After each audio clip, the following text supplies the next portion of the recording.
at some point we're going to actually be professionals at this. How much time do you think we need? How much sessions? 10. 10. That's to be professional. Well, hopefully. You're very. I'm very I thought I was optimistic. the optimistic person. I'm very here, but optimistic. 10 sessions. Jesus Christ. Reality, probably like a year. I think. Yeah, for sure. All right. Podcast. Bienvenidos. Welcome. Exactly.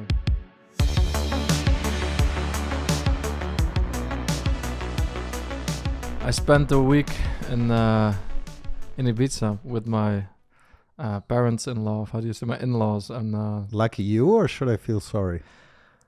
well, no, it was very nice actually. There was, it's Ibiza, so the island is very chill. Wasn't a lot of tourists. It's actually a very beautiful place. I've never did any partying there, so I've seen the nature, the atmosphere, and it's very nice. So Thank you for not calling it Ibiza like every foreigner does. exactly. Well, how is it pronounced, Ibiza or no? Ibiza, Ibiza. like an S. No, not Alright. the extreme Z. Ibiza. I can't pronounce it anyway. The Ibiza.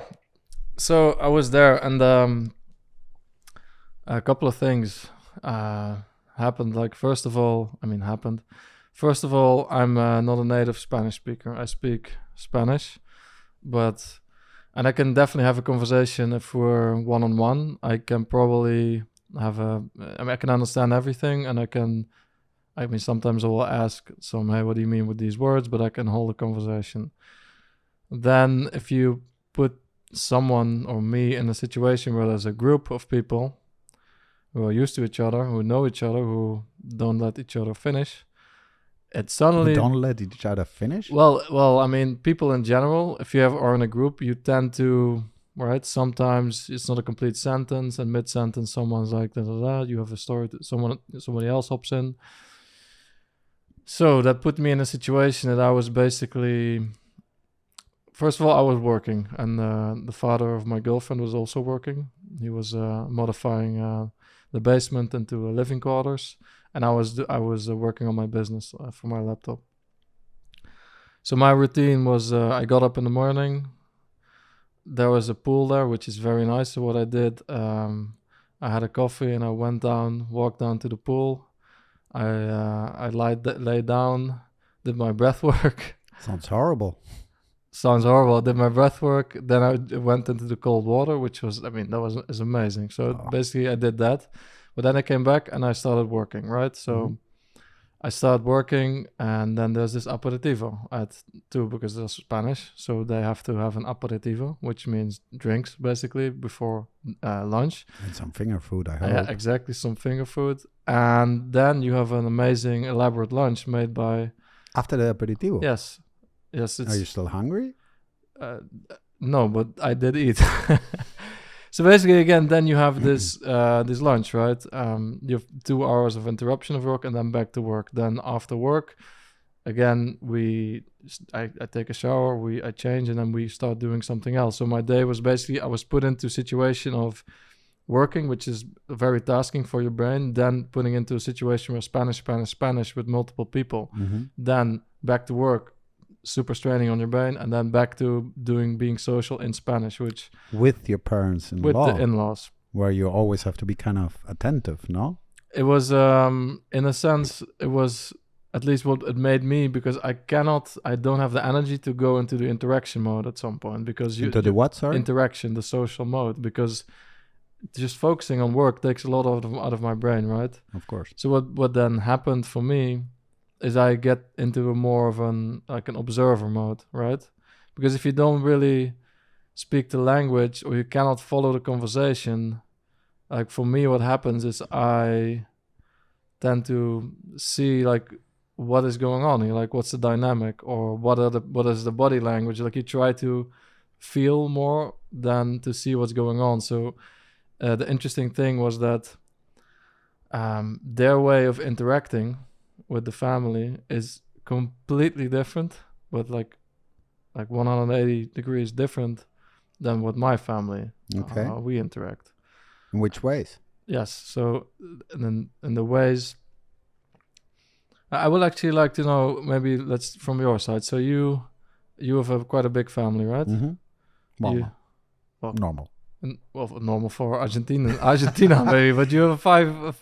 We are 5 siblings, yes, but father and mother, but that was basically it. Yeah. All holidays, it's not like the Argentinian where everybody Right. shows up. But yes, Okay. In Holland, we have 1 or 2 children. That's it. So from my okay, perspective, yes. it's big. But we're again, huge, yes. exactly.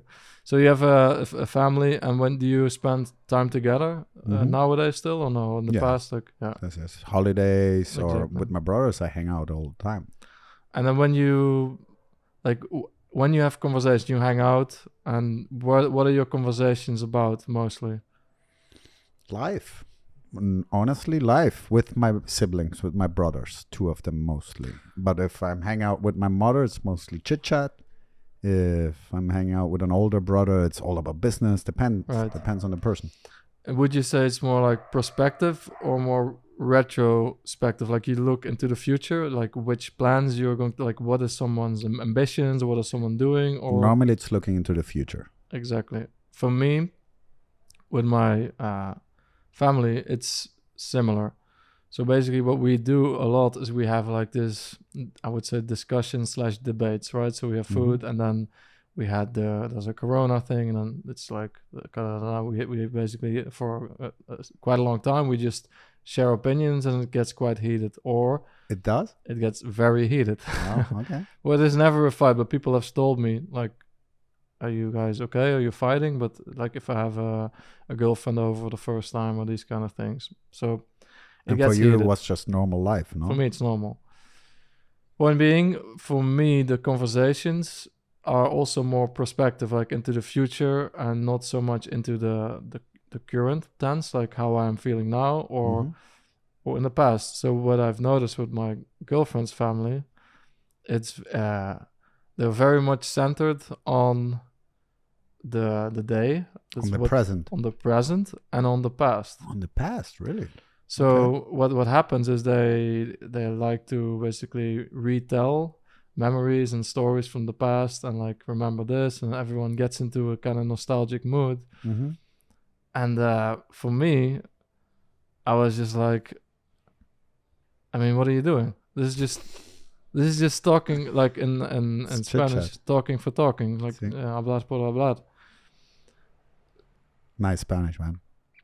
Thank you very much. So for me, I'm sitting there and I'm like, what are we doing here? You know, like what's the point? What's the point of all this? Mm-hmm. So then we, at some point, we want to go back. We're there for 5 days. So we have a feeling we want to go back to Barcelona, have our own routines.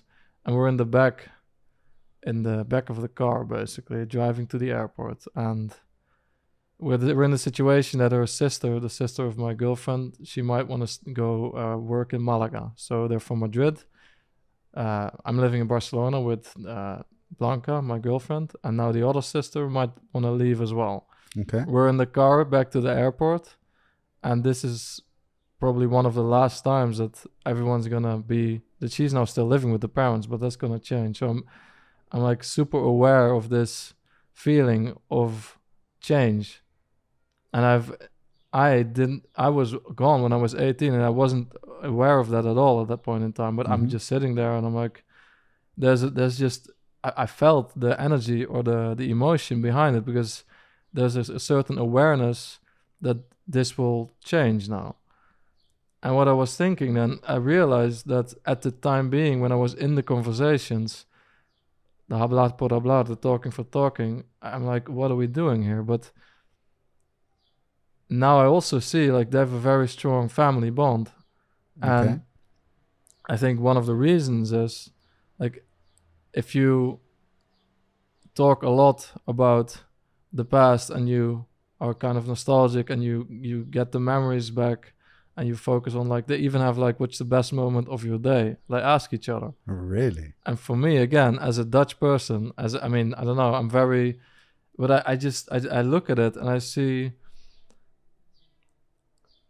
there's a lot of meaning in there. You know, there's a lot of meaning created. It sounds meaningless, right? For me, it's hablar por hablar, but the fact that I cannot really describe it, but I felt like because of that, there's a very deep connection being made. Because basically, when you repeat, first of all, when you repeat the stories from the past with the people there and everybody is laughing and sharing their things and like, oh, this was a good time. You get to re-experience that story, no?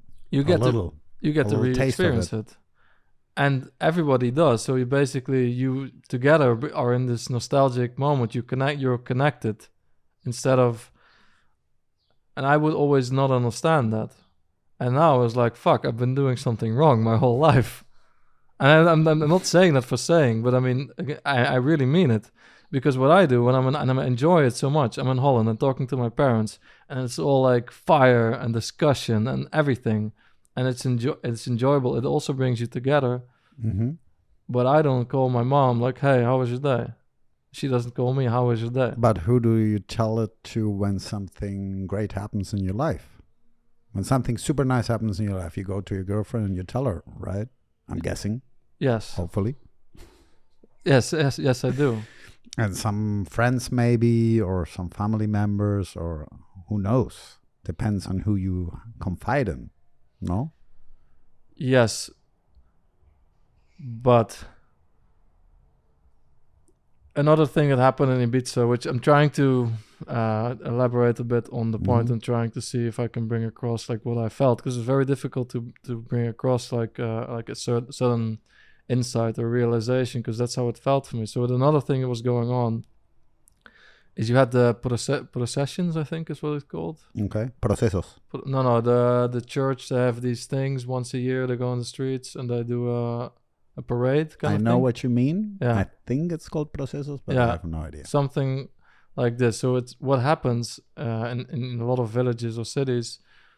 There's basically people practicing the whole year to go on this parade, and I have either drums or a trombone or trumpet, or they carry these. They basically carry a heavy thing through the streets with like 6 people on one side, 6 on the other side, and they wear this religious attire, so clothing. Like these carriages, these kind of carriages, exactly. Egyptian and they have like carriages? these Ku Klux Klan hats. Like, man, if you're from scary the shit, US, man. like, it's actually intimidating. But Does it end in a bonfire?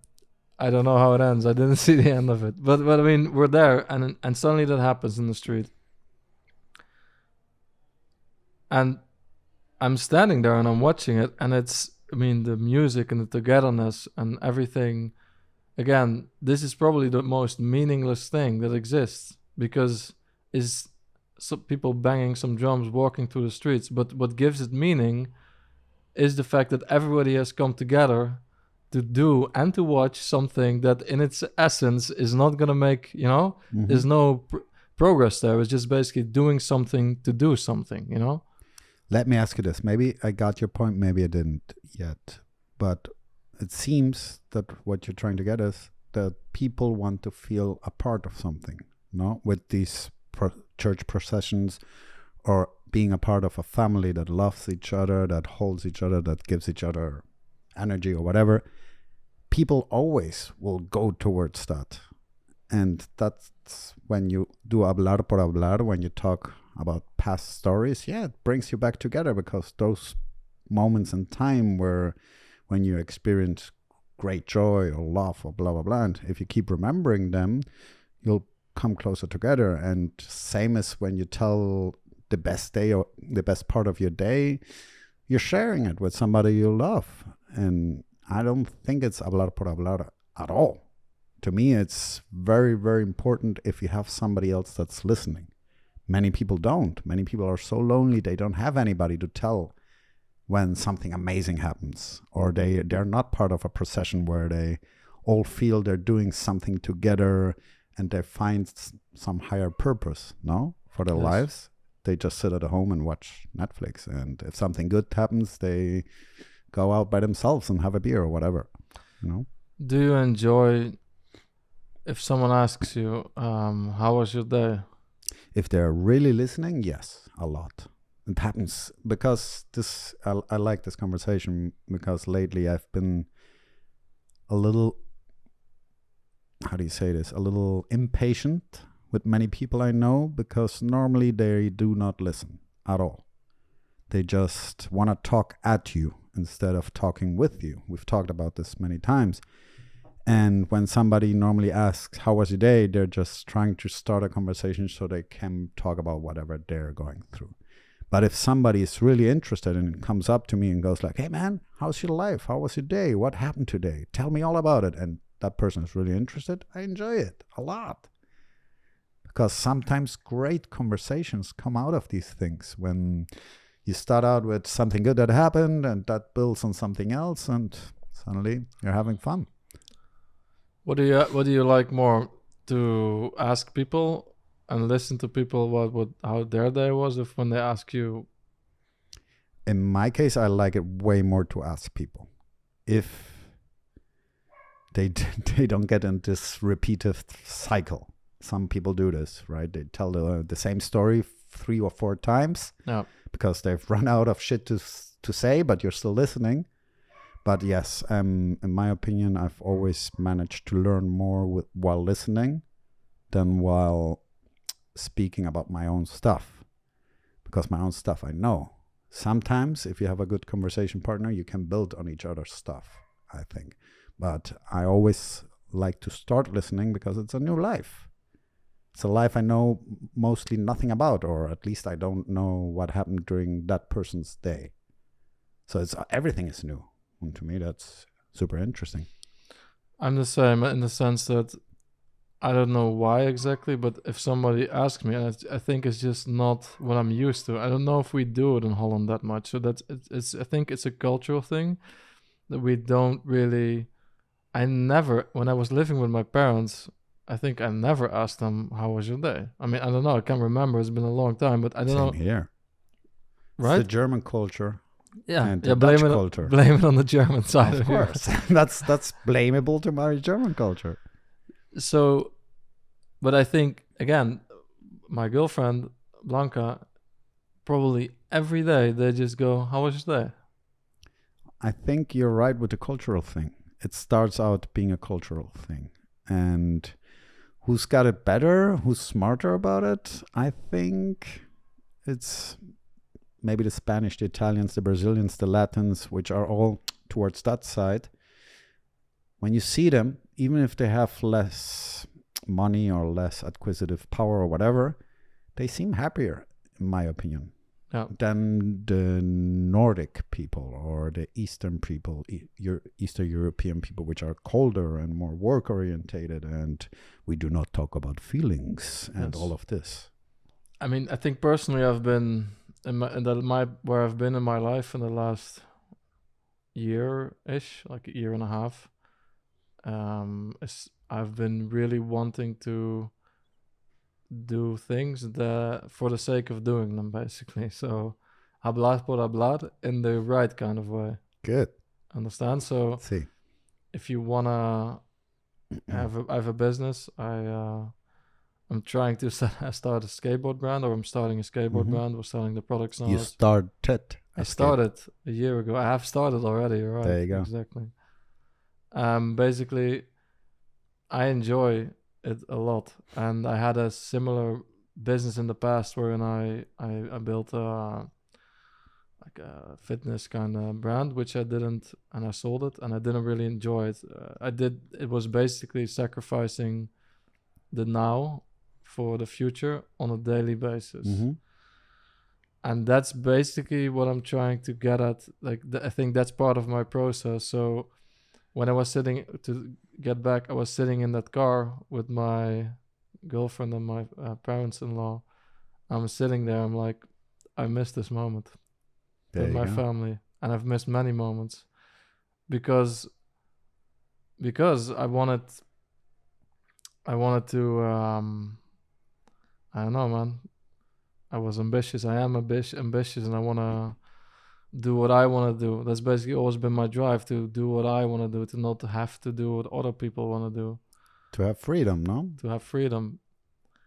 But I want to, do you know Sam Harris? He has this podcast, and in one of the earliest, he has this speech about, like, you have this opportunity to tell the people that you love in a way that they can truly hear it and that you truly mean it, that you love them. Okay. and you missed most of these moments, and you don't know how much more of these moments you have, you know. Yeah, it sucks.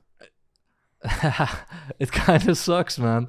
So basically, I'm sitting there in that car. I'm like, fuck, man. I'm 33, which is still quite young. Mm-hmm. And I don't know, is it young? It depends. It's all relative. My parents are 67. I never call them one on one. We have a Skype, like a FaceTime call, the two of them with me. I don't know my mother personally that well, or my father. I know them as a family unit, you know. And I'm 33, and they're 67. Like, Well, in my case, my father died like 10 years ago now, between 8 and 10. And he was a cold guy. He was very business orientated. There wasn't a lot of talk about feelings unless he was giving us yeah, some some shit. But there wasn't like, tell me about your feelings, tell me about your day, tell me about this, tell me about that. No. And of course, once he's gone, he's gone. And I would strongly suggest, if you want, take it up with your parents. Go, just call them, change it. It's gonna shock them a lot. I've tried this with my mother. yeah. Like, how do you feel, Mom? Tell me about your feelings. What the fuck are you talking about? Without the fuck, she doesn't swear. But it's tough, especially at that age, for people to change. Even You at know? my age, it's At any pretty age, fucking tough to change. Yeah. Yeah. And especially because, let me take you back to what you said before, that you love to ask more questions and listen more than to talk about yourself. I do the same, but I also do it because it protects me and it gives me power in a conversation. I think you do probably the same, because the more information you get from the other person, the easier you can understand the other person, you know? I think I have a very deep-seated feeling that it's just nobody wants to know about what I have to. That's what I have. I don't think it's the power thing for me. It's just I'm like, who gives two shits about what my day has been like? Because I mean, I had an amazing day, but I don't feel the need to share that with anyone. Basically, if You do something not? When something amazing but- happens? but not every day something Not every amazing day. happens, right? So basically, most days for me, even though I swear a lot now, I love my life a lot. I have an amazing. I'm so happy. Like I'm amazingly happy. But again, most days are just days. As they're very good days.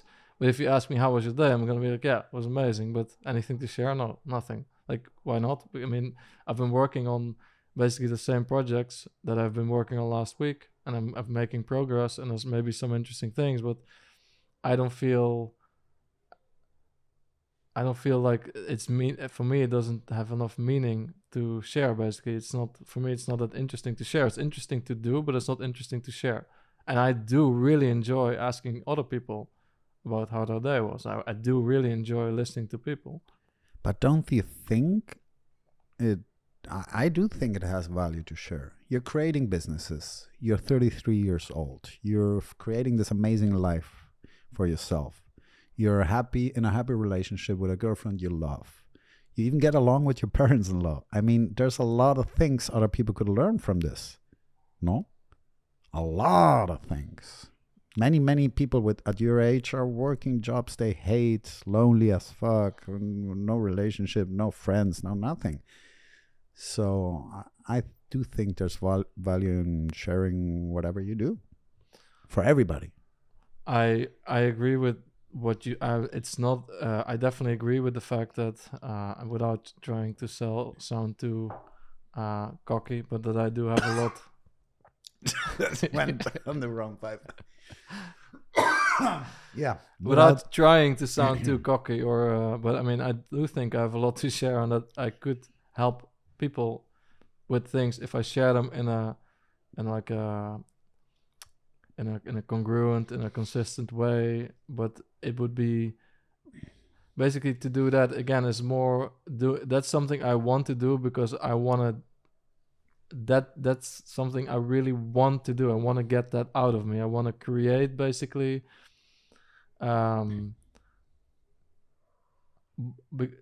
doing what I love, which would be being like, listen, I'm 33 years old. Okay, I'm not, but I think I have a lot of, I've had a lot of life experience, and I've grown a lot in this 33 years. And I think on a lot of aspects, I think people could take some bits, like maybe that would work for me as well, and I would love doing that just because of the fact of doing it. If people want to listen to it, just like this, if we have a conversation and people enjoy it, that's fine. But it's basically now we're having a conversation because the point of the conversation is nothing else than having the conversation, because it's nice and it's a quality conversation. That's for me separate from how was your day. Understand? See, but I also think it's like everything else. You need, or I need to train. Whenever I talk about my day, even if I think it's not interesting, okay, let me tell you in a way I think it's going to interest you, even if nothing happened. Or, the more you train, the easier it will come. And when the day comes, you actually want to help somebody, it will be that much easier. Do you understand what I'm trying to say? I understand what you're trying to say, but I don't know if I agree. If the one of these two quote unquote skills are, if you improve one, that the second one will improve as well, And then and the other thing I want to say, and that's something to think about, like, is it something you want to learn? As in, it's for me, it's again, it sounds probably fucking cheesy, but to be authentic and to more unlearn how to, it sounds kind of like learning a skill, like in a sense being able to present yourself better, even though nothing really happened in your day, that you can still give people the impression that, hey, my day was interesting. It sounds like no, I think I'm more on the side of the authenticity. If I want to keep learning how to speak extremely from the heart at everything, and the more amount I can do that without the world locking me up for insanity or whatever, the better. And to me, that's constant practice.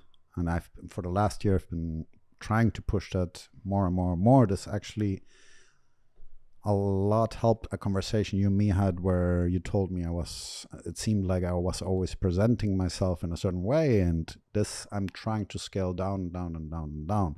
To me, it requires a lot of practice, because I've operated many years with presenting myself in a certain way, because it's safer, because it will bring me more success, because whatever. But the people I've known in my life that are truly authentic, that can speak from their heart fully in everything, those people I admire. Those are amazing, and they have huge balls. So have you touched them? The balls or the people? Or both? The balls. I mean, how do you know? Oh, the pants were bulgy. No, I have not touched the balls. Yet. I've seen the courage in their eyes. No balls touching for me. Not this summer. And yeah, I think even if it's talking about your day, because in your mind, always things are going on, right? Even if you're doing nothing.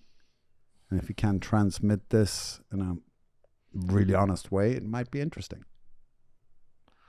Yeah, for me, I have the same experience as you, in the sense that I think I have learned very well, which might be difficult for people to believe, but I've learned to be very social and to handle social situations very well. In a sense, presenting yourself and knowing what's going on in a room and with a person, and mostly with girls, to know like how to get what you want, and also how to, get the right type of attention, or how to maneuver yourself socially. I think I've had a lot of experience with that, and then at some point, now I'm in this phase again, that I've gone totally the other way. I'm like, I don't want to, everything that feels like it's not authentic, right? I just don't want to do. Understand? See. But in a sense, like that, it's something you need to train if you want to learn it. That you can train.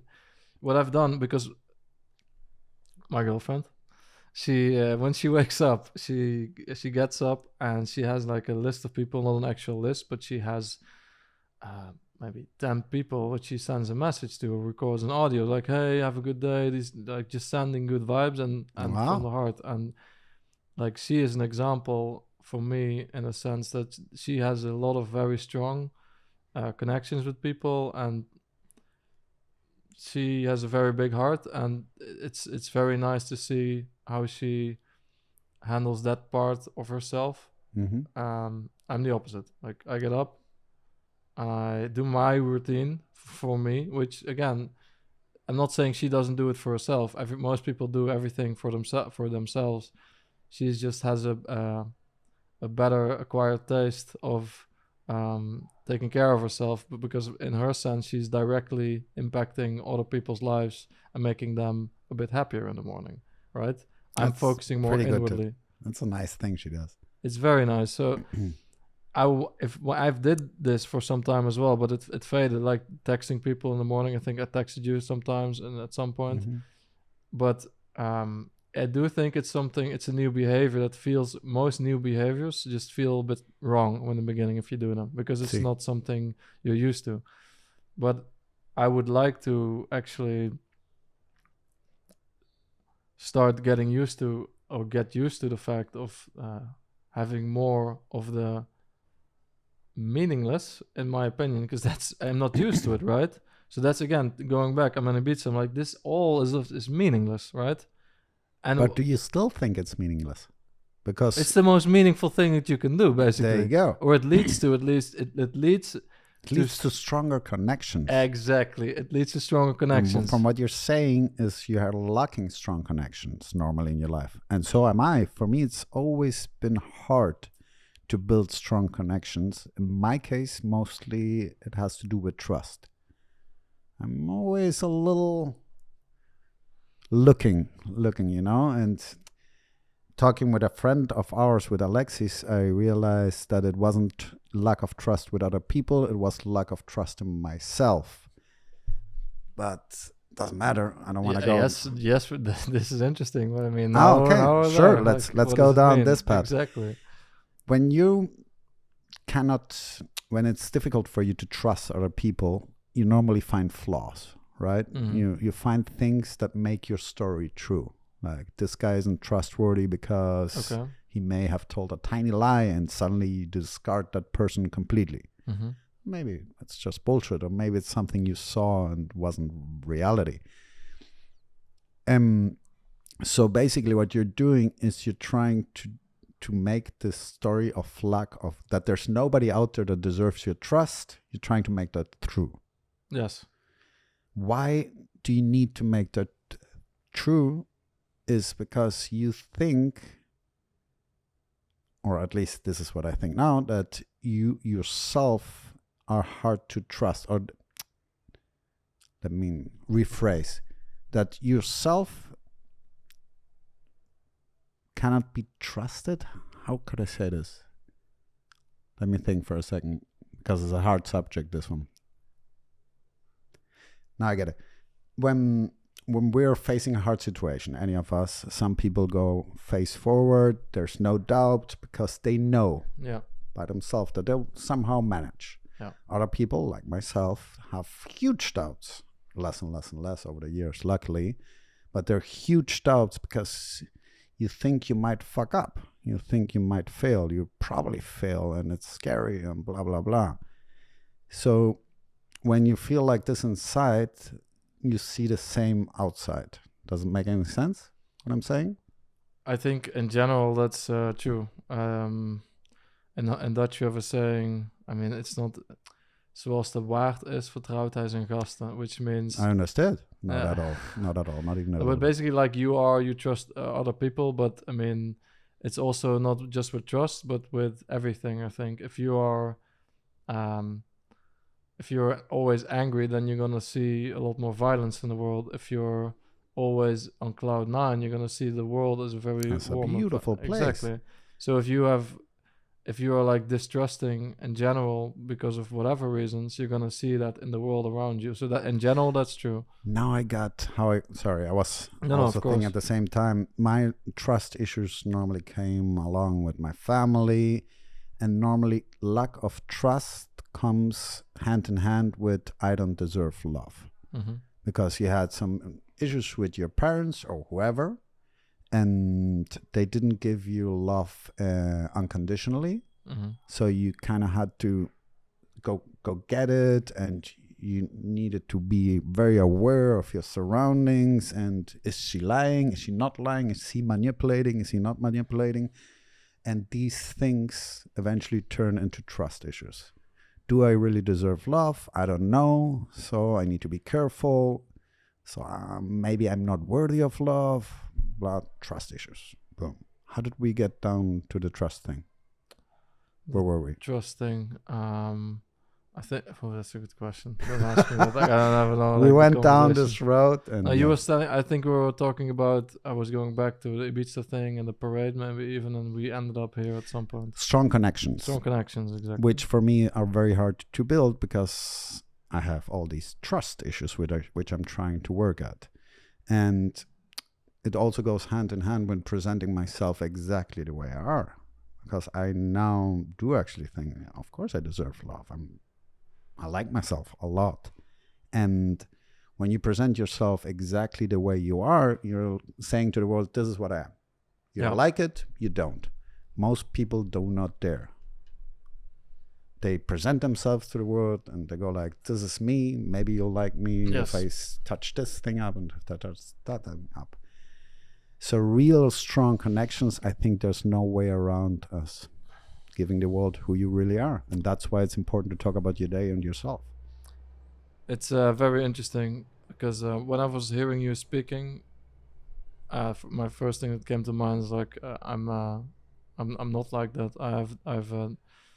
I understand what you're saying, but for me, I also don't have many strong connections, but it's not because of that. And the more you were talking, I was like, this is definitely not my case. Yeah, this is definitely not like, okay. Right. So tell me about your case. For me, I think, when I hear your story, for me, I've had this realization before. I've contemplated it at some point. I don't know why it came to me, but basically what happened a lot in my past was that I... God damn it. No worries. This is a good thing. Yeah. So what happened is that I got bullied a lot when I was young. I'm bullied. Mm-hmm. I'm kind of short. For Spain, I'm doing okay, but in Holland, I'm from Holland, which is the tallest people in the world. They're like, I think the average guy is, I'm not making this up, is probably 183 average. I'm 171 now. So in Holland, that makes me part of the 8th percentile, which means 92% of men are taller than me. What really sucks. That's tiny. Yeah, it's tiny. So basically, in general, people who, kids who are fat or weak or whatever, how you would say, like if you have something and somebody can dominate you, can be intellectually or physically or these kind of things. Well, kids learn how to. There's a power structure with children, and if you're a shy, introverted, a tiny child, then you're probably going to get bullied, which is what happened. But I also had friends. But what happened for me, what I realized is that when I had male friends, I had several experiences of them being very nice one-on-one, and then in a group, they would make fun of me or they would bully me, you know? That's the thing that then probably makes me, on a subconscious level, again, on a below conscious level, I have, when you told the story, I realized like probably that's what's going on with me on a subconscious level, as in, what is that? The fact you're that afraid of being bullied? No, the fact that I cannot trust someone, because maybe even if they're nice to me, to my face, then probably they will still talk shit about me behind my back or these kind of things. So that, I think, I never have that conscious thought, right? I just know it's very difficult for me to make that leap of faith where you actually trust a person. To make connections with men, basically, to make a strong bond, as in that you just, I don't know, man, like I don't even know, I think for a lot of guys it is like that. You just, you don't do any, you don't have to do a lot of things. You just hang out, you're like buddies, and it's it's a connection on a level that's just some kind of safety or certainty in there, like you're a guy, and you when shit hits the fan, you help each other out, See? that's it.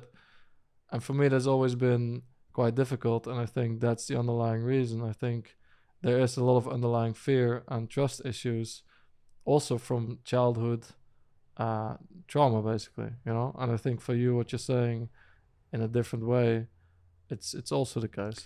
But the weird thing for me was growing up, I had no issues at all. I've had huge groups of guy friends, and they were protective of me. We were a pack in school and so on. It's amazing.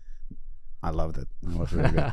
Now that I'm getting bigger, I'm struggling to create deeper connections. Not only with guys, also with girls. More with girls than with guys, actually. Shit. Well, it's how it is. I'm finding my way through it, but yeah, it's how it is. But that's the thing. How did it all start for you versus how did it all start for me? How did the lack of trust start will always be reflected in the problem you currently have, no? Yeah, but what do you think? Do you have to basically find the cause and then... No. You don't think you have to find the cause? I thought for a while, this Freudian stuff, that you have to go back to the origin story, dig it up a million times, and then you'll be healed. I don't think so. My favorite spiritual teacher. Is it Osho? It's definitely fucking Osho. I don't even... It's maybe my second favorite now, but I mean, Anthony de Mello was definitely up there. But okay. He has this... in one of his books, it's... I'm probably going to repeat this multiple times. He never wrote books. He just did lectures and speeches, and people. Which one, Osho or de Mello? Osho. And then people recorded it, and he was against basically printing the words because the words are meant for the audience, and there's a certain type of language you use for a certain type of people which are receptive in that moment in time. And if you replay the same story 50 years later in a totally different context, you're gonna lose 80% of the message possibly. So he didn't like. But I mean, I'm happy because I have the books now, and I can at least have a taste of what was going on, So the book is something about on death and dying or something, or death and life or something like that.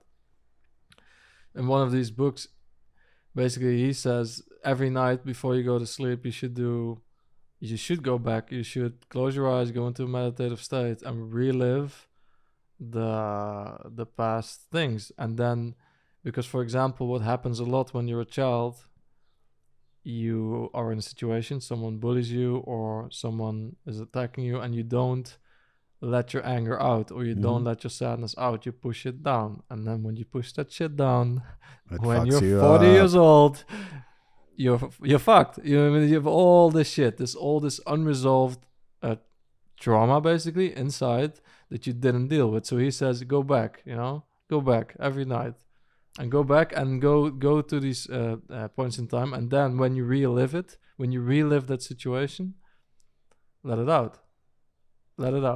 Maybe. I'm not sure yet. Maybe I need to get there. But also many of these past experiences are hidden in the subconscious. You do not have access. Most people don't. All right, but yes, that's true. But I think, first of all, that's what Osho says, and it's also I don't do this, by the way. I've had an experience with these things, which I would like to share, but I don't do it on a consistent basis. But yes, some things are buried deeply. But once you start to get into a habit of reflecting and going there, it becomes easier. Like everything becomes easier. You're accessing these memories, and you will be able to go from one to the other easier. Then you solve it. So I would just want to finish with one thing. It does connect very well with the current research on PTSD. So basically, if a PTSS, I think they call it now, PTSS, when you have a post-traumatic stress disorder, it's probably called slightly differently now, but the idea is the same. What happens for the people who don't have a clear understanding of PTSS, you go to war, or maybe someone dies, or whatever, something very impactful happens in your life, and you cannot let go of it. You physically cannot let go of it. You have recurring memories or intense emotions, and you lose control, and you're just in a very, it can come and go, these kind of things. It's an unprocessed, unresolved emotion of an unresolved story with a very high emotional load that you just cannot, it cannot be integrated in your being. That's PTSS from my perspective. I'm not an expert. It's my short story. So what happens, they have one of my favorite subjects is psychological treatment with drugs, like not drugs as in the drugs that we can get in a pharmacy, but like MDMA or hallucinogenics. So what they did was a study with, again, the details are probably going to be slightly different than they are now, but maybe there was a group of around, I think, 20 different people who had tried, they were diagnosed with untreatable PTSD. When do you become untreatable, or like it's treatment resistant is the term? When is that? When you have like 7 different types of treatments and nothing has worked. So this group of people with 21 different people who were treatment resistant, they got therapy with MDMA. They had talk therapy and then an MDMA session with talk therapy. I think they did 2 sessions, and I will again fuck up the numbers, but I think as much as 60% of the people were declared PTSS free after. And so what you're saying is everybody should take MDMA? That's definitely not what I'm saying. It's definitely not what I'm saying. Kids, don't do drugs. Exactly. Well, do them in the right conditions. Exactly. So what I'm saying, and then this is the interesting part. So the theory around, I think, PTSS, and then again, not an expert, but what I know of the subject, is that basically with PTSS, you have this loop, a story in your mind that cannot be processed with very strong emotions, right? Because the emotional load is so high, it cannot be integrated into your psyche, basically. It's too much for you to handle, and that's why it comes back and you have nightmares. It's just, you cannot get past the emotion. Normally, so what does MDMA do in the sense? What they do during the talk therapy is they relive the experience, which normally would be impossible for these people. They would just, they can't. They would probably be like, no, I can't. Just total collapse, mental collapse, or just they want to avoid it at all costs. With MDMA, what happens? You relive it. What happens when you take MDMA and you talk about something that's traumatic? Like the volume gets turned down, like the emotional intensity gets turned way down. Okay. So what happens? You relive the story now during the therapy. It's still going to be intense. People are could still maybe be shaking, but it's a manageable level of intensity. Yeah. Then they talk the story through, and because of the emotional intensity being less, they're basically able to process the emotions. They live through it and they integrate it, and they can let it go. I like it. So that's the MDMA thing. Then I've done, I at some point in my life, a year ago, I hired a coach because I was feeling miserable. I was feeling miserable at what should have been one of the best times in my life, because I had everything that I quote unquote wanted. I sold my business, which put me in a financial position that I was very comfortable with money, which basically was what I always wanted, to have my freedom. And I was feeling terrible. Like I had low energy. I didn't have any meaning in my life. And I was like, I cannot do this. I cannot live like this. Something has to change. So I hired this guy. That's when I started to do the Wim Hof breathing, because it was part of the program. Now I do it daily ever since. Also, another thing was catharsis meditation. Catharsis meditation, I don't know if the person in shout out to Uber Boyo, but that's a YouTube channel of the guy. But I don't know if he, for his course, made up that term, because I couldn't really find a lot about it, and it might be under a different name. But how does it work? How it works? You go back to, you do the breathing, and you basically I did it after or during the Wim Hof or something, and you basically close your eyes and you do the breathing. You breathe in and out and you relive the situation. And what you try to do is you try to make the sounds, the experience, the touches, everything you experience from that memory more intense. You try to intensify the memory and not be rational. And then you also speak out loud and you say what's going on in your body. So what could happen is you could say, you describe the feelings again. So for example, pit in my stomach, you say it. And I have like a squeezing feeling, and I feel my eyes are tearing up, like the physical things you describe, while at the same point intensifying the story and going deeper in the story. Something what happened in the past. You move from one to the other, and I had some very intense experiences with that, where I with similar stories. I'm not saying I'm healed to any extent, but with stories like this where I go back, that's actually when I first realized like there's the trust issues, or the reason why I cannot connect to guys is because of this. I never realized that. I never realized that, and it's so clear that that's where it came from. That I had this always the one-sided thing, many experiences there, my friends, and at the other side behind my back, or with a group of friends, I would be the joke of the group. Let me ask you this. Since you've realized that that's the reason, has it been easier for you to create connection with guys? So yes, and not only that, like I think I've been able to let it go more, because what happened during these, basically what happens when you feel the emotion, you breathe into that area of your body, and then it intensifies, and at some point, like, it's gonna sound strange, but I couldn't move my hand in the end. So my hand was locked like this, and my lips are my lips are like this, all and my that hand was like tension. this. Why? And do you know? I don't know why, but it's basically, there's some theories that trauma is also saved in your body and your muscular system, and also that's why I do foam rolling, and I think that's very good for my body to relax. Like, yeah, that's why with age everybody got like a back ache, a neck ache, exactly. But also your psychological stress that you have gets stored in your body somehow, because your muscular system is, if you're psychologically stressed, it's the physiological result is that you hold the tension in your body, basically. So what happened during that catharsis meditation is that, again, I relived it quite intensely. My body was like, the emotion was, I felt the energy pulsating through my body, like pulsating. It was a very extreme experience.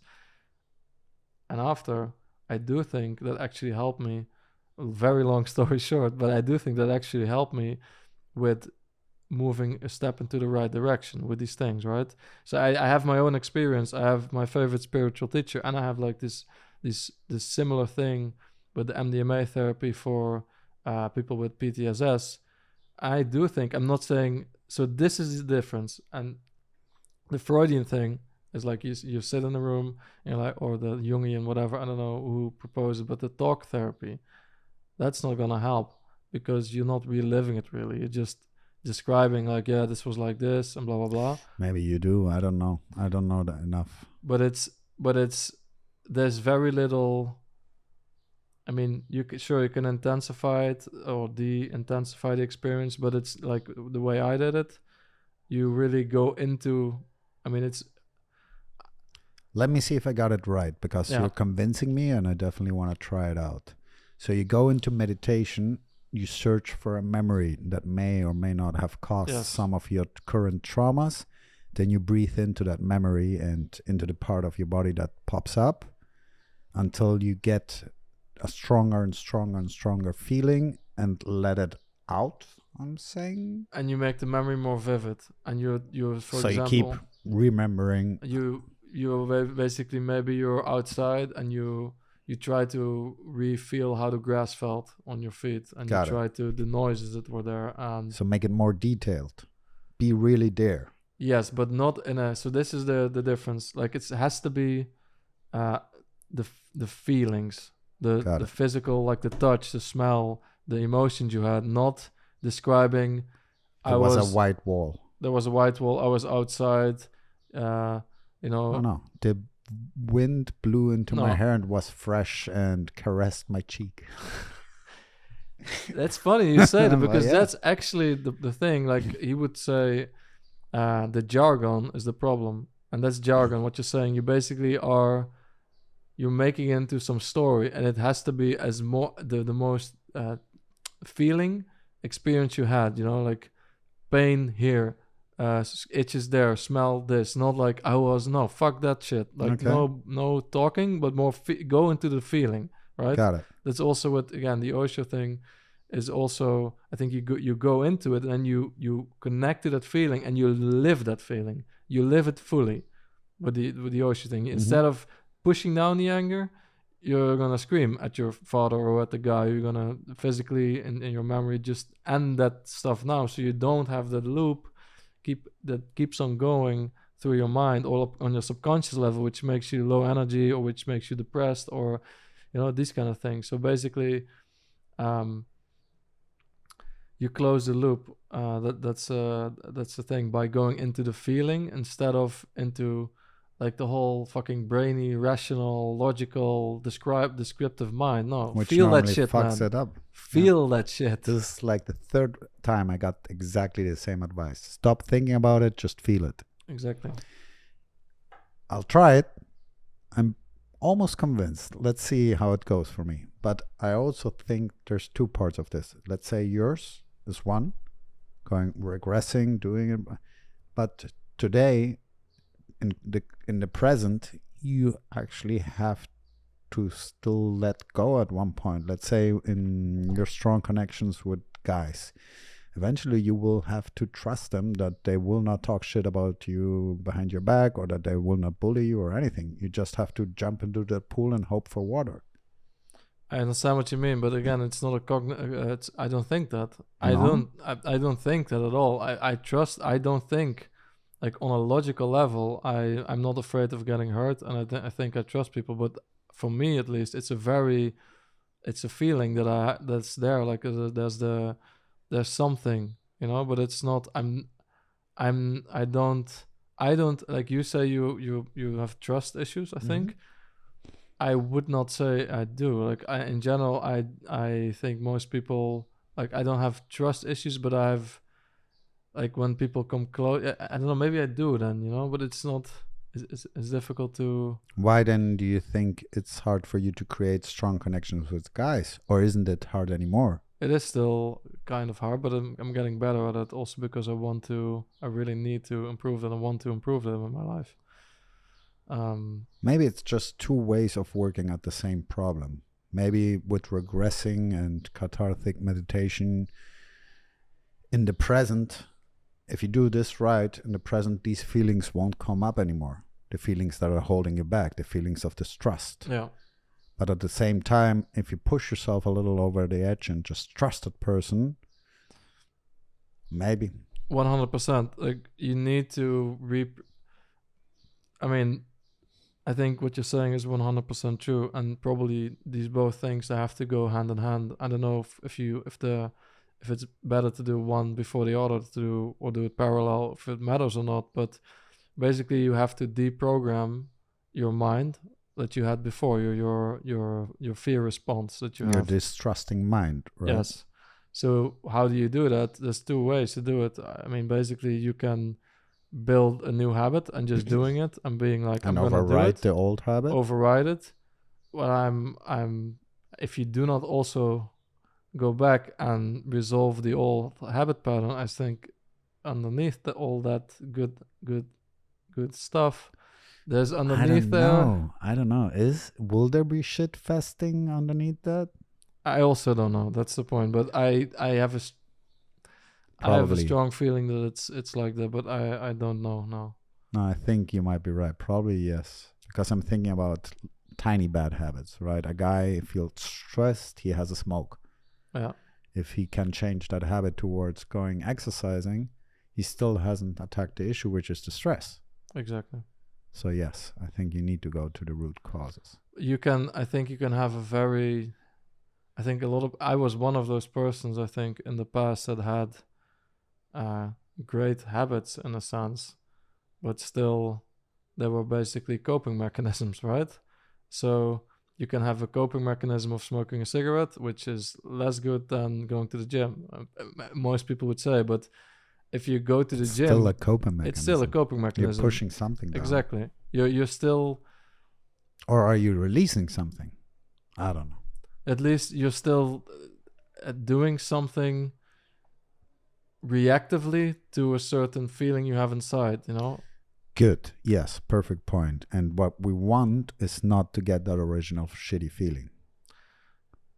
What we want, exactly. Well, that would be amazing. That Exactly. would be amazing. Exactly. And what life does, I think, is it keeps presenting you with situations that bring up these feelings until one way or another, those feelings don't come up anymore. Either because you've conquered the situation or because you resolved the original trauma. I think that's true, and I think you can have I think you can have a very good life. I mean, in good, which I mean very above average, but still in the average perspective, like the average range. Like you can be a quite happy human being, but I think you can be like ecstatic human being if you go into that shit and deal with it. Because how many people are just, me included, like how many people are just dragging their past like with them, you know? Huge baggages. Exactly. Wherever you look, they're, they're massive. Nobody knows how to deal with them. They're massive. And if you don't, again, Osho, this is going to be a whole Osho talk. Who's Osho? Who is Osho again? Osho is like, listen, if you do this stuff every day for a year, you go back, at some point that baggage is going to disappear. And then what happens if you don't, what happens if you deal with the past? You don't live in the past anymore. You're now in the now, or you're in the future, right? Mm-hmm. So basically you deal with the past, you're suddenly so much more present and you're fearless. Like I saw you after ayahuasca. I'm like, damn. Like, holy shit. You were there and you were just, in my opinion, you without any worries in the world, you're flowing, you're giving good energy. People love being around you all the time. It was impressive. I don't think at that point in time you had a lot of baggage. Did you have a lot of baggage at that point in time? Lots of doubts and fears had disappeared by magic, Exactly. basically. So that's the point. That state of living, that's what I want. Same here. I want that every day. I've been trying to get back to that since it faded away. Yeah, but do you think, so let's get back to the thing. Do you think this is possible if you just rewire your habit system? I don't know yet. What I'm do you trying out think? different versions. I think definitely you have to look at your past in a way just to figure out what's creating current difficulties. Do you need to dig up every single issue? I hope not. That would take a very, very long time. So I try to kind of shortcut this thing by daring in the today, you know. I hope not. I honestly hope not, because I'm 41 years old now, and it would take some time. A couple of lifetimes for some people. Maybe I'm, you know. And what about there's another interesting thing that happened actually.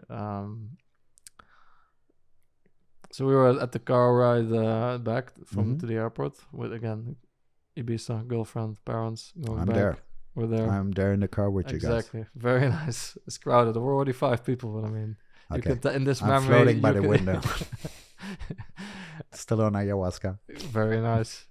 So basically, we're going there, and we're going through the customs, the security check, Mm-hmm. and I have like 14 messages of my business partner. Great. I'm like, it was 9:30 in the evening. Like, something's up. So I send him a text like, I'm gonna go through security and I'm gonna respond. So, I checked the messages of security, and basically what happened is that there's a, again, skateboard brand. There's a company that claims we have infringed on a patent they have on the wheels that we have. So basically we have light up wheels, which are magnetic. Have a system like it's magnetic. So if it turns, it lights up. There's no batteries. Nice. Yeah, it's very cool actually. Even as an adult, if you have a little bit of the child left inside of you, it's amazing, man. It's I really have cool. a very big child inside of me. That sounds horrible. Move on. Anyway, yeah. So I checked it. So patent claim. What happens? Some of our products are blocked at Amazon. They sent the patent with it, and it looks a lot. And at the first time I see it, it's like this is, we're fucked basically, because there's a lot of money if you want to sell products in a brand. Definitely on Amazon, there's a lot of money involved at any rate and at any scale, because you produce in China, it takes 30 to 60 days. Then you do quality control a week to 2 weeks. Then you ship the product, which takes 30 days to 45 days. You send it to that arrives in a warehouse in the US or Europe, and then they ship it then to Amazon. And then so the whole process takes about half a year, no? For one shipment from China to arrive in the US and being ready to be sold, 4 to 6 months basically. Fastest 4, longest 6 normally, which means you have to have at least like 6 months in products, because when your products runs out, maybe 7 or 8, which means to make money you need to have a lot of money locked up in stock, right? Mm-hmm. So nearly all of our money is in this stock and these products, and we're building the business for a year, and we started selling a good amount. We're not making a lot of money yet, but there's a lot of money stuck in the business, which is my money, which I made with my previous business. I don't wanna lose that money, Why would you? Exactly. So I'm there in that situation. I'm like, well, fucked. This is it. It's game over. But not in a bad way, because the one thing that I got from it that was good is that I was like, okay, that's it. Let's move on. Like I wasn't stressed at that point in time. And that's the thing, not to brag about, but that's the interesting thing that I want to talk about. So how did you get there? Leave me. This is the interesting thing that I want to talk about, is that I am stressed from day to day. In Ibiza, I was working long hours and I was stressed. Why? I mean, sometimes, you want to finish things and there's 10 other things you wanted to have done and it's not finished and it takes longer than expected. And I would want to be the company to be further along than it was, right? Mm-hmm. So I stress myself basically. I basically put myself into the future. I'm like, I want to be here already and I'm not. And maybe there's all kinds of fears, like maybe the business is not going to work. So I stress myself, right? The stressful situation is about me not being able to make the amount of money that I want, or maybe losing a small bit of money, which is the most realistic scenario, not a huge chunk. So the interesting thing here is that what happened was when I realized, well, maybe we're done. Like we have to figure out to not lose as much money, but I have to probably do something else. I had no stress, zero stress. I was then suddenly had clarity, because that's the interesting thing. Like that should be the opposite way, right? I should be because now we have now now it's not an uncertainty anymore. But how I understand it, but I mean, can we take a step back, and how fucked up is that, right? It's horrible. The fucked up thing is that once we know, we go into let's do the shit mode. Exactly. Let's solve it. Let's solve it now. We're in trouble. It sucks when you don't know. But it's so illogical that you say, okay, if you guarantee me that I lose an X amount of money, which is a lot of money, and the business which I've been building for the last year, which I wanted to continue for the next 3 years, 5 years, I don't know if it's fun, maybe even longer. That's if you would tell me, like logically, like tomorrow we're gonna wake up, it's gonna be it's all over. That's it. You tried, something went wrong, everything burned down tomorrow. Mm-hmm. What would you think? How you would feel if someone tells you that tomorrow everything, you would think, you're like, fuck, that sucks, right? But I would immediately go into let's fix this somehow. Exactly. So that feels, but you would think that would be terrible in a sense. See. However, the actual uncertainty of not having it, maybe it's going to go amazing, maybe it's going to go wrong, actually gives you more stress. Yes. I agree, and from what you're saying, I think it's because you're analyzing so many scenarios. Okay. And many are way worse than reality could ever be. Or will ever be. No. Will ever be. Not could ever be, will ever be. Most scenarios we think about in our heads, well, they never happen. We worry about shit that never happens all the time. 90% of what we worry about never happens. Just for me, that's not for me. What I worry about is that I'm building something and I cannot generate income from it, or not as much as I wanted, and I have to basically it didn't work. It's not that I lose. I don't realistically because this would be worst case happening. What would Mhm. happen now, which in the end is probably not as bad as we think, and it's probably not patented, etc., etc. But this is basically worst case, because normally if this doesn't happen, you could at least could be break even. So my quote unquote worst case would be losing 30% of my investment, and then being 2 years further along and not having made a lot of money, which this would be worse.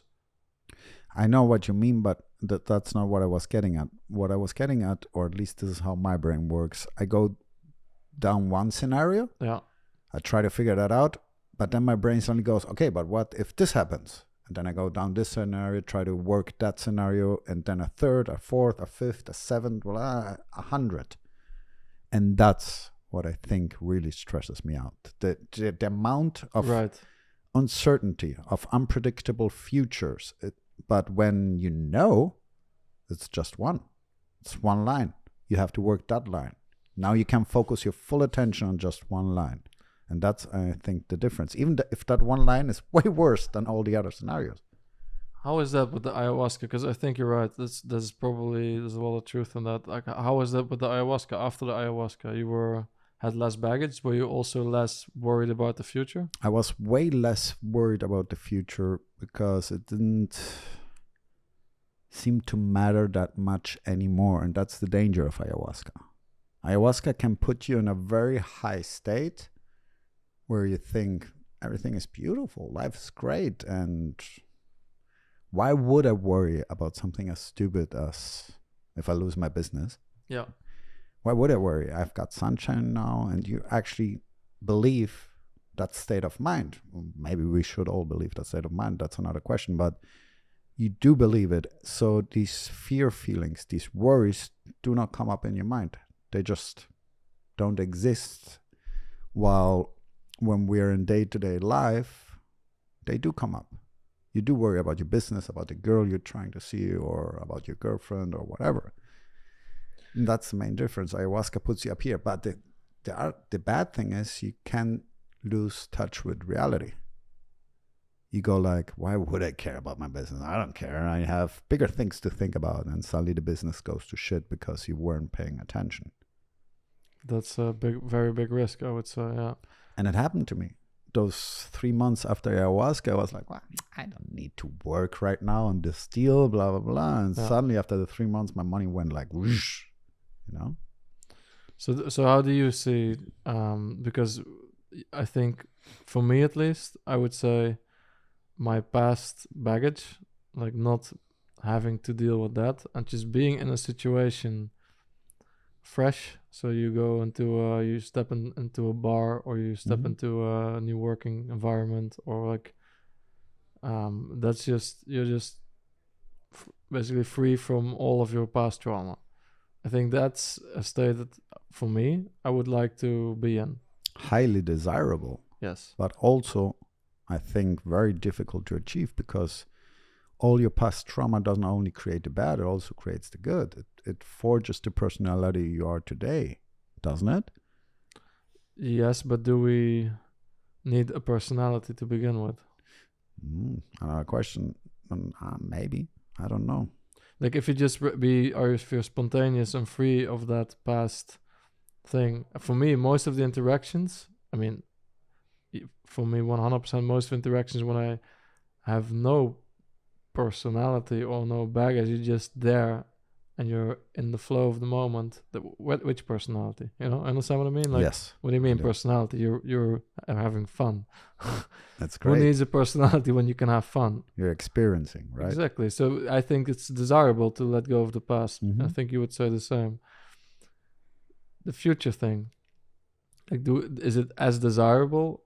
Like, should we be stressed, or at least should it be important to us? Is it like you would want to? I would want to close the past door. Like, boom, past gone.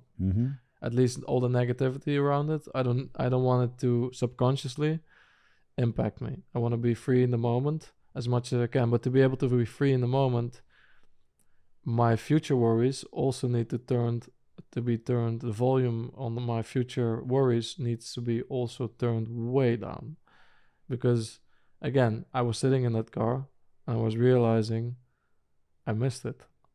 I fucking missed that moment, and I missed many of those moments, and that's why did I miss that. More, less because of my past trauma than more because of my ambition, my constant just drive to get things done, to focus on making money, to doing that, right?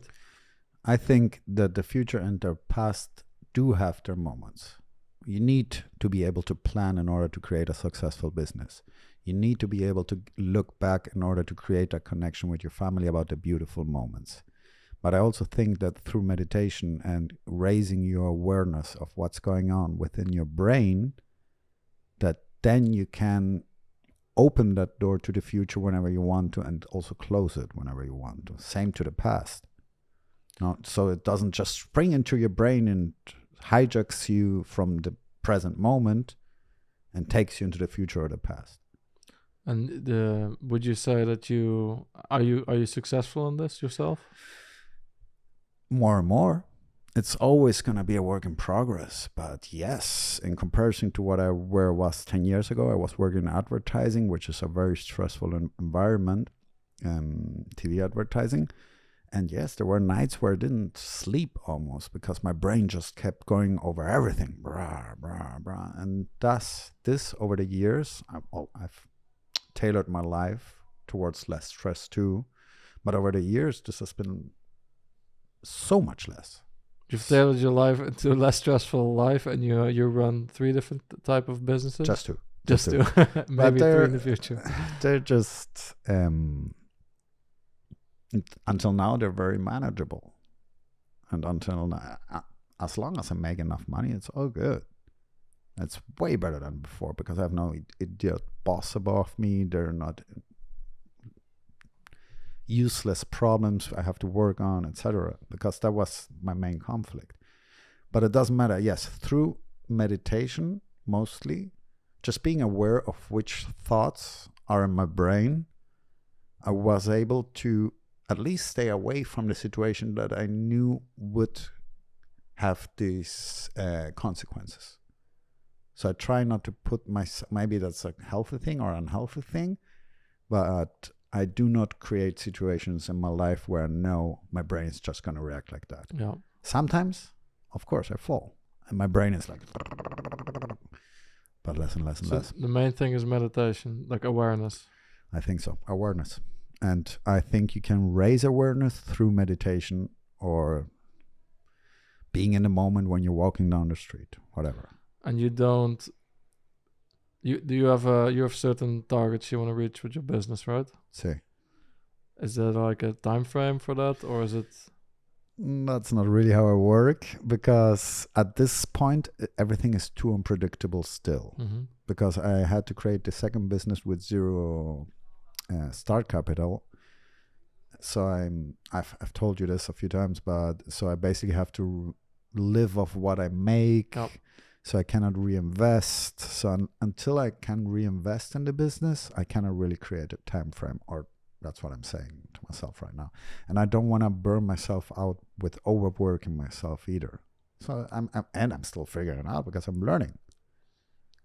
That's the interesting thing, because that was what I wanted to ask you, because I do think, like, if we look at our positions, then I'm in a better position than you at this point in time.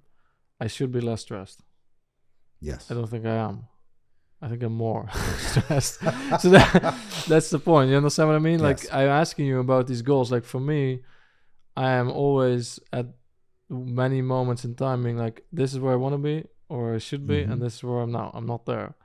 Maybe I will never be. I have to do more, and maybe it's not going to work. That gives me stress. Even though, and I don't want to, I don't know, let's say I have what if one day I wake up and I have 100 million in the bank, you know? And you're still stressed, or and more stressed. stressed. What if I still have the same thing? I'm not making, my target was to make 2 million this year. I only made 1 million and then actually feel bad and stressed the whole time you're living and missing all these moments. Like, that's a very fucked up thing.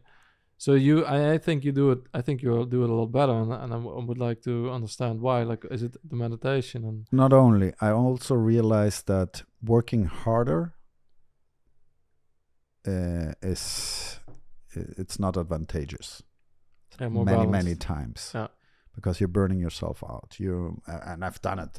I've run against this wall over and over and over, and now I actually have to hold myself back. Like, no, it's the weekend. I'm not gonna work. Fuck it.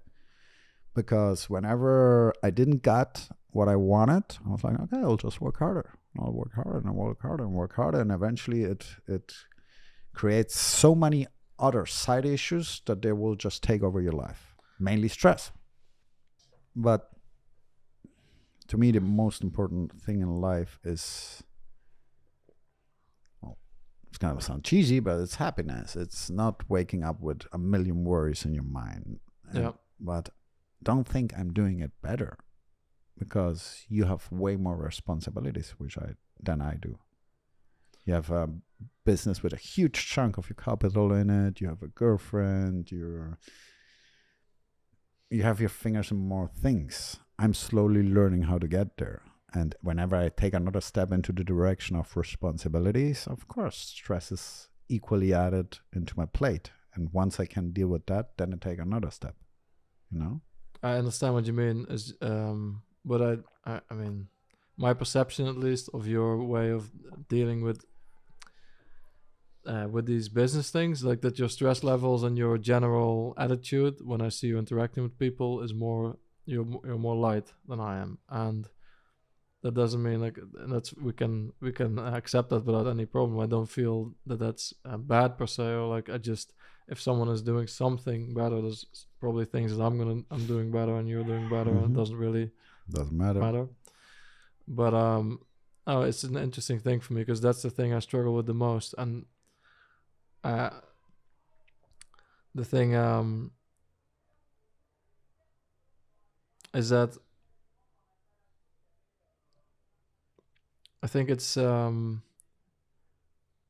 you said the happiness, you want to be happy. And I think for me, that's the thing. I think I am extremely happy.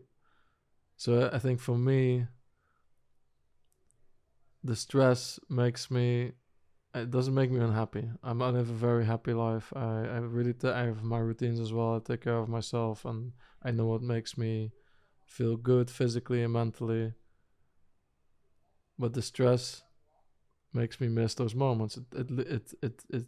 It's not the happiness that is costing me. It's meaning. Okay. I miss the meaning in things. The stress makes me go like this. The stress focuses me on one thing. That's the business, or the businesses, whatever. Like, it focuses my mind on how to achieve goal X. And then if that's the process that's running in the mind, then everything else, it's not even worth your attention. Understand? Yes. So you're happy. I honestly can say I'm happy, but I'm not. Like, the most meaningful thing in my life for the last year was being in Ibiza, standing in the street, looking at this parade, feeling the moment, seeing that all these people have prepared the whole year, probably have come together once every week or month to practice their drums and the way they walk and to build the parade kind of things. And that's utterly meaningless. It's just, in a sense, like, it's meaningful, but it's not productive, or it's not, it's just define meaning. That's the thing, because to me, productivity shouldn't have sometimes more meaning than a beautiful parade, Yes, and that's a personal thing for me. Like, for me, things have to have utility. It's like, towards an end goal into the future. Exactly. So that's why I was there standing, and that's why I'm saying my stress levels don't take away my happiness anymore. In the past they did, but now it takes away. I'm looking at that point, and this is one of the things that now my stress is a bit lower, and I'm there. Also, it's like overwhelming. I've heard people on YouTube, because the father of my girlfriend showed me some videos of different places, and they interviewed people, and they actually said, multiple people, like, they cannot describe the feeling. It's like a mystical experience nearly. And I actually felt similar seeing this, well, then compared to when I did a mushroom trip. Like, it actually feels like as a mystical experience, a very meaningful experience. And like, I'm slowly understanding, or actually not slowly, I'm suddenly understanding that actually the meaning comes from the meaninglessness. Like, the how was your day? about calling your mother and your father and building connections and asking people how their day was and wanting to talk about how your day was. Like, in the end, that's the human thing, right? We're human beings. We are social creatures. Meaning, for me, what I realize now is that it's not how much money you make or how much value you create, even in a direct way for yourself or other people around you, the people you love. It's about sharing. For me, a lot of meaning is found, what I see now, in sharing moments with each other. Like, even like this shit is meaningful. And it's not meaningful because we're doing something great. It's meaningful because we're just sitting here and having a talk. We're enjoying it. Exactly, we're enjoying it. It's talking for talking, basically. But meaning is where we attach meaning. I think so. That's the only way you're going to find meaning. In the end, it's like one of these spiritual teachers said in one of their books, which I don't remember who, we're just floating on a rock in the middle of space in an infinite galaxy. Yeah. So nothing we do has meaning. If you look at it from that perspective. Well, we don't really know what's going on. There's many things we don't know, but I mean, it's likely that nothing has meaning. Maybe not. And so wherever we attach the meaning, that's going to be meaningful. And if for you before it was something productive, then that was great. And if it's now human connection, to me, that's even greater. Well, it depends on each person. For a grandmother in Italy, maybe her Sunday pasta has a lot of meaning. But for me, it's meaningless. Depends on each person. True. Each perspective has their own meaning. The thing is, what I always was, and I thought I wasn't that type of person, but you have this. There's been a lot of research done into when people are on their deathbeds, like if they regret things, and they always regret too much work.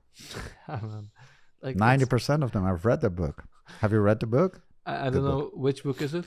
It's basically a nurse a terminal nurse, and she always asks these questions, and most of them were either too much work or too little love. And I thought I wasn't gonna be the person, with many regrets, because I do think I live a lot of things fully, and I have lived a lot of experiences fully. But I'm realizing that if I don't change, I'm gonna be that person who's gonna be basically on the deathbed thinking, why did I work so much? Yeah, why did I work so much? And why did I just during lunchtime go for a walk on my mom? Because she's not gonna live forever, like nobody is. Give her a call, man. I'm talking more to myself.